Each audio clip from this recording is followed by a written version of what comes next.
All right, today we're cracking the code on one of the trickiest parts of English, prepositions. I mean, have you ever stopped and wondered why we get in a car but on a bus? Or why you're interested in something but worried about it? If you've ever felt like you're just kind of guessing, trust me, you are definitely not alone. But here's the thing, it's not random. There's actually a system, a kind of logic hiding right there in plain sight. And today, we're going to hand you the keys to unlock the whole thing. So let's call this the preposition puzzle. It might look like a total jumble at first, but really, there are two secret codes that, once you know them, make all the pieces just click into place. Okay, so let's dive right into that first secret code. This one explains why certain words, well, they just have to go together. They're like inseparable pairs, and knowing them is a huge part of sounding natural. And we're calling this first code perfect partners. The idea here is simple. Some words are just destined for each other. They're a fixed pair, and you really can't swap out their prepositional partner for another one. It just won't work.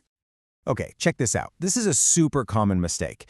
You can't be interested about something. Nope. The word interested always goes with in. They're a non-negotiable team. Now, the fancy grammatical name for this is a fixed prepositional phrase, but all that really means is that it's a hard and fast rule. It's not about location or time. It's just that some words absolutely demand a specific preposition to make any sense. And you see these everywhere once you start looking. For example, you're capable of something. You depend on someone.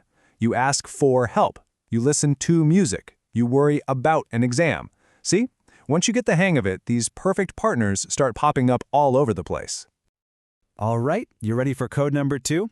We're calling this one verb transformers. Now, this one's a little trickier, I'll admit, but honestly, this is where English gets really creative and fun.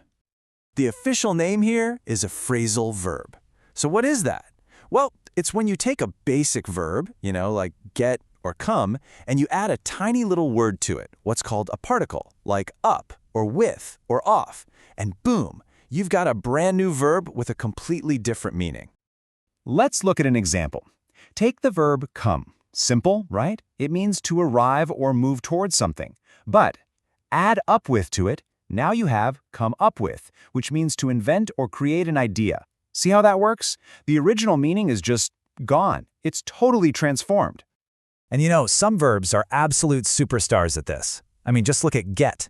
With different little particles, it can mean to return, to seek revenge, to support, to be late, to leave work, to cooperate. The list just goes on and on. That's the real power of these verb transformers. Okay, so now for a little pro tip. Some of these verb transformers have a special trick that can be super confusing if you don't know the rule. We're going to call it the switcheroo.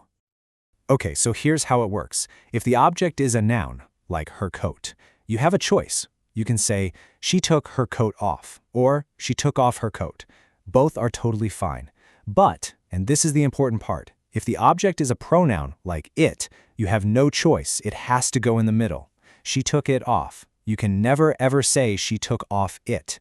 And that's the whole secret to the switcheroo. And there you have it. Those are the two secret codes. Think of them as your master key for unlocking the whole world of English prepositions. So it's not about random guessing anymore, right? Now when you see a preposition, you can actually stop and think, okay, is this a perfect partner? A fixed phrase? Or is it a verb transformer? A phrasal verb that's creating a totally new meaning? You now have the tools to figure it out. Now look, these codes give you the how, but it's pretty much impossible to memorize every single phrasal verb out there. I mean, there are thousands, and that's why this is such great advice. Don't just guess. When in doubt, grab a good dictionary and look it up. It's the best way to be sure. So, I'll leave you with this question. Now that you've cracked the code, now that you have the master key, what's the first phrasal verb you're curious enough to look up? The puzzle is officially yours to solve.